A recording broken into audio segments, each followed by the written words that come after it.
Despicable fake tears at Bondi Beach. Sussex's soap opera has rolled into town. They're both lying. They're both lying to the Australian people and the world. That is the only conclusion. The final day of the Australia tour brought what many observers called the most troubling moment of the entire trip. And that stands out, considering the tour had already been surrounded by multiple controversies. On that last day in Sydney, Meghan visited Bondi Beach, a location connected to a serious 2024 incident at a nearby shopping center. Meghan just turned a massacre site into an online shopping mall. She met survivors and families affected by the event. Photos showed her appearing emotional, and the visit carried clear weight and seriousness. But soon after, the situation shifted in a way that sparked strong reactions. Within hours, the outfit she wore during that visit was listed for sale on an AI-powered retail platform, one she is reportedly connected to. That timing raised questions instantly. Writer Tom Sykes summed up the backlash, saying Meghan had effectively turned a tragedy-linked location into a shopping opportunity. And by the way, the whole life of profit thing ain't going too well, because Meghan embarrassingly turned up to the Her Best Life retreat, where the tickets failed to sell out. He argued that making money from such a moment crosses a line, not just in a public role, but on a basic human level. The visit itself is not being questioned. The tragedy was real. The survivors' experiences are real. The grief of families is real. What people are questioning is what came after, and what the visit was really meant to represent. Someone visiting a place like that out of genuine support does not usually move straight into promoting what they wore. When those two actions happen almost at the same time, it changes how the entire moment is seen. If you know anything about the truth of Meghan Markle, you know that this is a performance, it is highly scripted, and it is totally disingenuous. Compassion and commerce ended up sharing the same space, and that became the defining image of the final day. This situation also connects to a wider principle that had been made clear years earlier. At the Sandringham Summit, Queen Elizabeth II reportedly made a firm point. A life of public service cannot be mixed with personal profit, not because of rules or titles, but because it changes the meaning behind the service itself. What Meghan is doing, it is, I believe, it's criminal. It's criminal to sell clothing, to sell your wares off of the backs of tragedy. Who would allow this, especially with your branding of the title? When a charitable visit overlaps with business activity, the purpose starts to shift. The focus moves away from helping people and toward presentation. The individuals involved risk becoming part of a larger display rather than the center of care. Earlier in the tour, similar patterns appeared. An outfit worn during a hospital visit with sick children was listed for sale shortly after. And I do want to remind you that when Meghan Markle and Prince Harry were in Jordan, they actually visited an organization connected to the Palestinians. The same happened following a visit connected to veterans. By the time the Bondi Beach moment happened, it was no longer seen as a one-off. It looked like a repeated approach. By the end of the tour, the pattern felt clear to many watching. And that consistency is what drew the strongest reactions. There is clear frustration behind palace walls, but according to insiders, no serious moves are being made. Reports say there have been no new discussions about removing titles or changing positions within the royal structure. The approach right now is simple: absorb the situation and move forward. Title that she is using, that she is trying to make money off of. I mean, that is something that needs to be done about it. There needs to be protections for the people who are taken advantage of. Sources close to the institution suggest the public already formed its opinion a long time ago. From that perspective, reopening the issue might only bring more attention instead of resolution. Another insider, once closely connected to Queen Elizabeth II, was more direct, saying this outcome is exactly what she tried to prevent. Outside, there weren't too many people, but overall, I think they'll be looking at this as mission accomplished. That contrast is hard to ignore. What the Queen aimed to stop, the current leadership appears willing to tolerate. And that gap is what many see as the core issue exposed by the tour. At the Sandringham Summit, the concern was never just about roles or logistics. It was about values. The idea was clear: service and profit cannot exist side by side without weakening both. Meghan was so conscious of the cameras, as Hans pointed out with this one. I'm bored. Are you done already? And look, so she's constantly doing the eye blink, looking for the light, looking for those images. That line was drawn for a reason. Over time, that line has blurred. And during this tour, critics argue it didn't just blur, it broke completely. The repeated overlap between public engagements and commercial activity made the situation more visible than ever. The decision not to respond officially carries weight. Choosing not to act, not to signal concern, and not to set boundaries sends its own message. And that message doesn't just affect the present, it shapes what comes next. Will we get to see you back in Australia soon, Meghan? Oh gosh, we'd love to come back. It's brilliant here. Prince William and Catherine, Princess of Wales, are said to be watching closely. Concerns have been raised privately that sensitive moments, especially involving vulnerable individuals, risk being perceived in ways that could harm the institution's image. The long-term impact is what worries them most. William's stance has remained firm. He has kept distance and shown no interest in aligning publicly. That position has held steady so far. The real question is whether it can continue unchanged in the future, especially when responsibility shifts and decisions can no longer be avoided.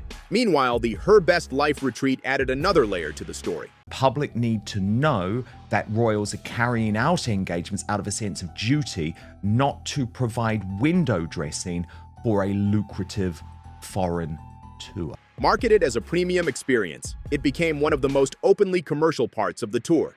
Meghan appeared at the event, held at the intercontinental Bondi Beach location, but stayed for just over 2 hours before leaving to attend a rugby match with Harry. For attendees who paid significant amounts, that short appearance raised eyebrows. The event had been described as sold out, yet reports suggested otherwise. The Duke and Duchess of Sussex are on their way home to the US tonight after their brief Australian tour, which royal watchers say achieved its monetary aim. Available rooms were still being promoted days before, and last-minute messaging encouraged ticket sales. That mismatch between claims and visible details fueled more skepticism. Later, at the New South Wales rugby match, the couple appeared on the big screen. This time, the reaction was noticeably different from past visits. Instead of excitement, reports described a quiet crowd, with only scattered reactions. There was no strong wave of support, no loud welcome, just a muted response that stood in contrast to the energy seen during earlier appearances years ago.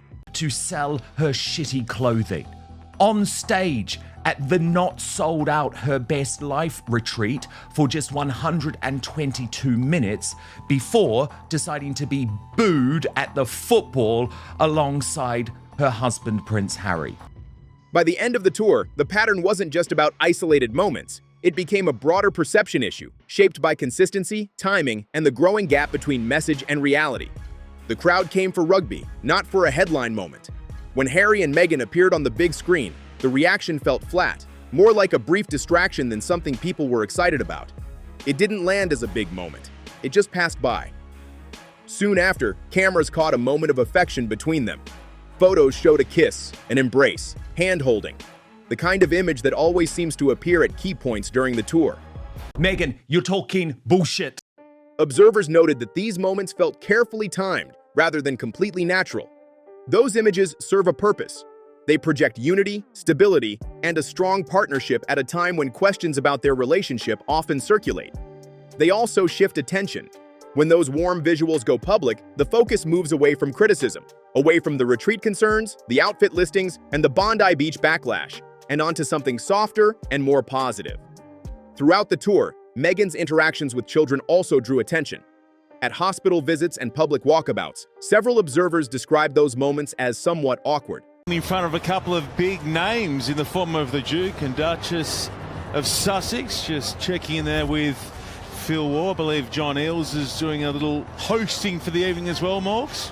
One former teacher, after reviewing footage, pointed out a specific behavior, ending interactions by avoiding eye contact, even while a child was still trying to engage.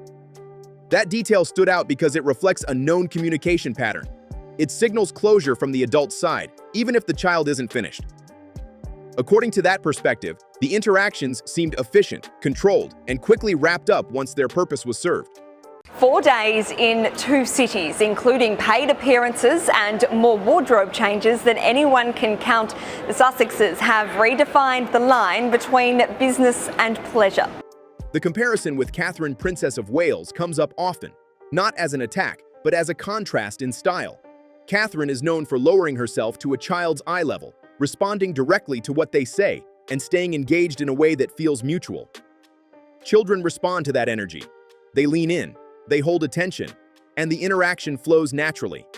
That kind of connection is hard to stage. It tends to reflect something genuine, and it shows on camera, whether intended or not. What I thought was really interesting on this tour is that somebody handed Meghan some flowers or something, and she immediately gave it to some sort of like lady-in-waiting character, as the Queen might do. You know, that's even Princess Anne doesn't do that. Another layer to the story comes from reporting by Richard Eden, who has followed discussions about a possible return to public life in the UK. According to his reporting, there are concerns within the circles of Prince William and Catherine about what this tour might signal. The concern is not just about appearances, it's about direction. If a tour like this gains attention and maintains visibility, it could strengthen arguments for a larger role again in the future. One insider summarized the issue clearly. Public engagements are expected to come from a place of duty, not to serve as a backdrop for something commercial. That distinction matters deeply to how the institution is perceived. There are also suggestions that some figures within broader British circles, political and institutional, may see value in some form of reintegration. Why not go the whole hog and start selling jam crepes out of a trailer in the fucking car park? How wise the Queen was when she advised this foolish, impatient know-it-all. Names like Boris Johnson have been mentioned in speculation, along with unnamed connections who might support that direction. Whether that idea has real momentum or not is still unclear, but the fact that it's being discussed at all shows how much the situation has evolved and how the conversation is no longer just about a single tour, but about what comes next. There's a growing concern about one thing: control. Right now, the Sussex brand continues to operate across Commonwealth countries without clear institutional oversight.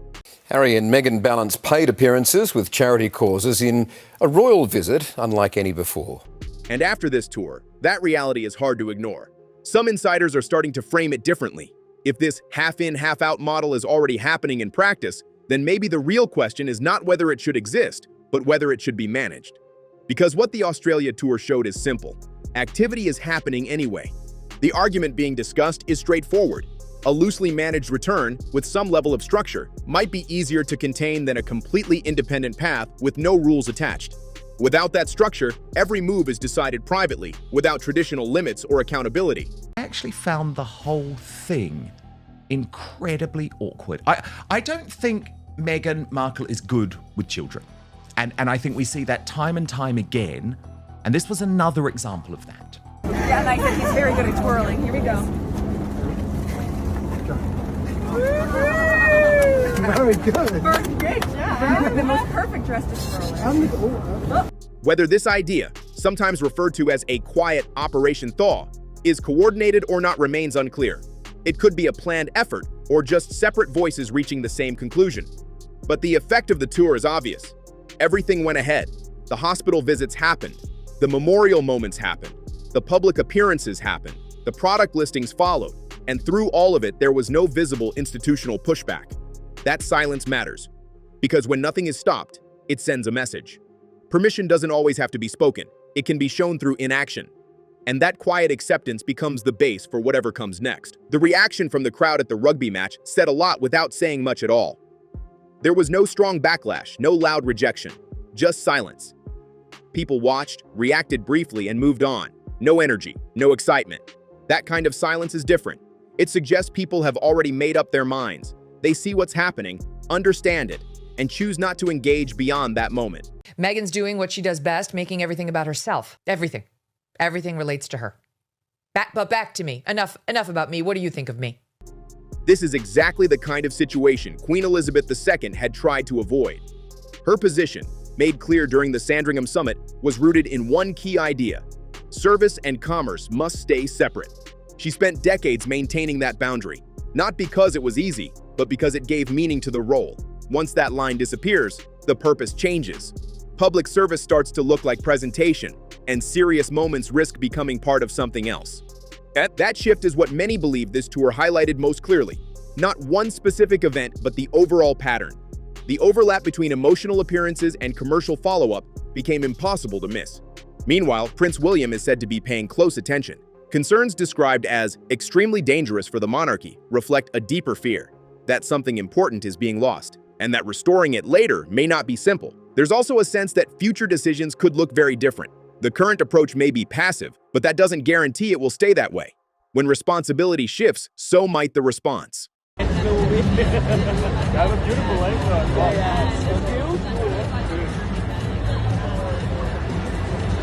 nice.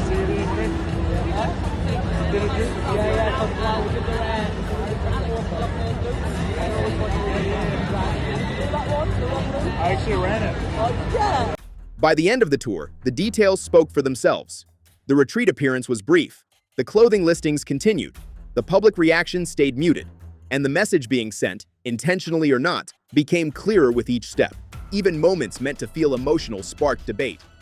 Meghan's visible reaction at Bondi Beach, for example, didn't just generate sympathy, it raised questions. Analysts, media voices, and viewers began discussing whether the emotion felt natural or staged. That debate alone says a lot. It shows how public perception has shifted over time. Instead of immediate trust, there is now hesitation. Instead of simple reactions, there is analysis. And that shift may end up being just as important as anything that happened during the tour itself. This situation didn't appear out of nowhere. It's not just media noise or online reactions. What people are seeing now is the result of a pattern built over time, one that makes it harder and harder to tell where genuine emotion ends and calculated presentation begins. That uncertainty is the real issue. Every day for 10 years, I have been bullied and attacked, and I was the most trolled person in the entire world, man or woman. She, on a daily basis, trolls us. A past example often brought up is the visit to Uvalde, Texas, after the Robb Elementary School shooting. Meghan arrived quietly, without prior notice. She appeared emotional, placed flowers, and the images spread quickly across the world. At first, it looked like a private act of respect, but questions followed almost immediately. People started asking whether the visit was truly spontaneous or carefully arranged. Was the media presence coincidence or planned? Was the focus on the families or on the image being created? Those questions never fully settled. Now, looking at what happened at Bondi Beach, critics argue that the pattern became clearer. The timing of emotional appearances followed by commercial activity makes it difficult to separate the two. The concern isn't about whether emotion exists. It's about what comes after. Because even if the emotion is real, it doesn't automatically justify turning that moment into something commercial. There were awfully cringe moments where we saw the real Meghan Markle, where she became visibly frustrated with a young boy. But as Hans pointed out, we love posing with other kids, but will not show our kids' faces hypocrite award. That's where the criticism sharpens. It's not about titles or positions. It's about basic judgment. Most people don't need a public role to understand that promoting an outfit worn at a tragedy-linked location can feel inappropriate. It sends a message, one that places business alongside grief in a way many find uncomfortable. Another layer comes from the earlier trip to Jordan. During that visit, photos showed Harry and Meghan meeting with representatives connected to organizations that had shared controversial political messaging online. Those details were reported, but no clear response followed. Then, shortly after, came a visit to a memorial site tied to a separate tragedy, presented with visible emotion. And Harry should zip it too, by the way, with his constant attempt to rewrite history when it comes to his mother, Princess Diana. That contrast raised questions for some observers. It wasn't widely explored in local coverage, but it added to the overall debate. Media coverage itself became part of the story. Some outlets, especially those with closer access, presented the tour in a positive light. Critics argued that this didn't match what people were actually seeing or feeling. One moment stood out, a correspondent suggesting a heavy police presence was just routine, despite visible signs suggesting otherwise. That kind of framing drew attention, especially when compared to more neutral eyewitness accounts. Journalist Emily Andrews pointed out that something similar happened back in 2018. Coverage was overwhelmingly positive, even when some reporters sensed underlying issues. This is the moment where she's really commercializing herself. She wants to be a lifestyle brand. She's using the name Duchess, and we saw her introduced as the Duchess of Sussex. The difference now is that the gap between coverage and public reaction feels wider. On the ground, responses have been more mixed, sometimes quiet, sometimes uncertain. That contrast between polished reporting and subdued public reaction has become harder to ignore. Looking ahead, the big question is how this plays out in the UK. A potential return or extended visit would test public sentiment in a different environment. There is still some level of support for Harry, as several observers have noted. But it's not what it once was. It's softer, less certain, and more complicated. That makes the next phase unpredictable, because for the first time, the response may not be shaped by headlines alone, but by how much trust still remains. The reaction in Britain is expected to be very different from Australia. Australians mostly knew Harry and Meghan from a single tour back in 2018, and they judged this new version against that memory.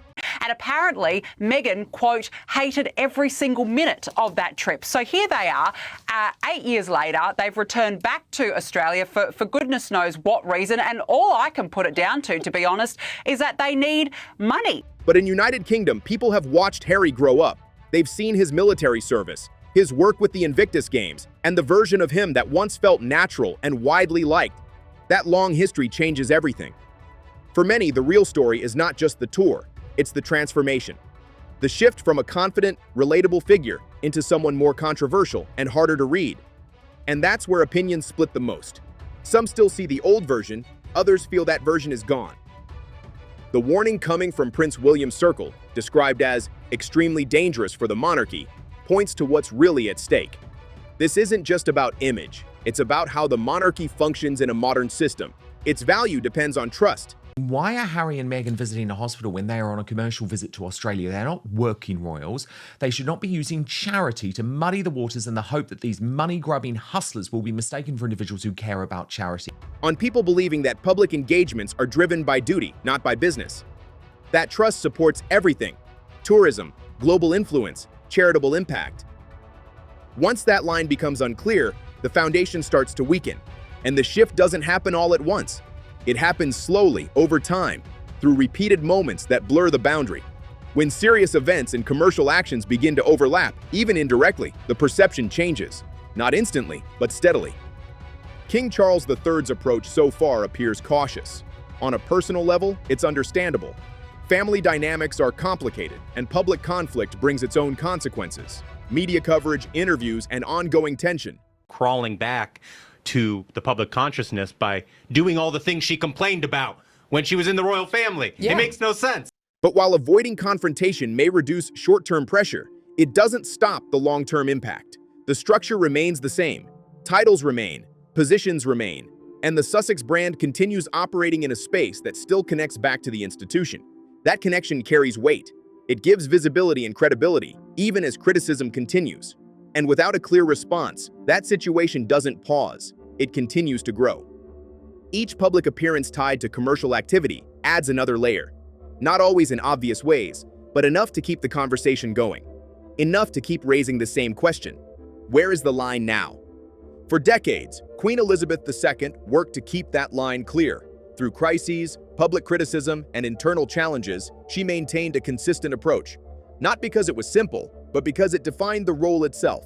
Ask them, how would you like me to address you? Now, remember, this is Meghan Markle, a woman who demands that when she's entering a room at an empty friend's apartment, that she is announced as the Duchess of Sussex. And Harry, we know how much he cares about his title, so he shrugged. Apparently, he just shrugged and said, however you like. In other words, you call us by our goddamn titles. At the Sandringham Summit, that principle was made explicit. The goal wasn't just to manage a situation, it was to protect a standard, a belief that service has to remain separate from personal gain to retain its meaning. What's being discussed now is not just whether rules were followed, it's whether that deeper principle is still being upheld. Because once that principle is weakened, the impact goes beyond one tour or one moment. It changes how every future action is viewed. And that's why the concern keeps coming back to the same point.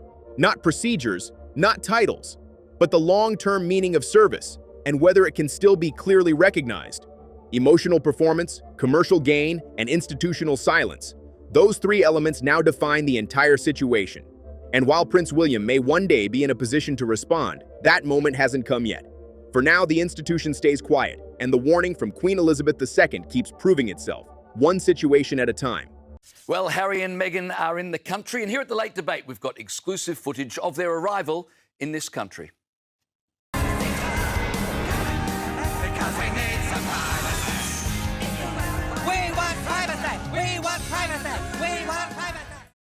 And I think we can all agree that's all that needs to be said. The Australia tour ended, but its impact didn't.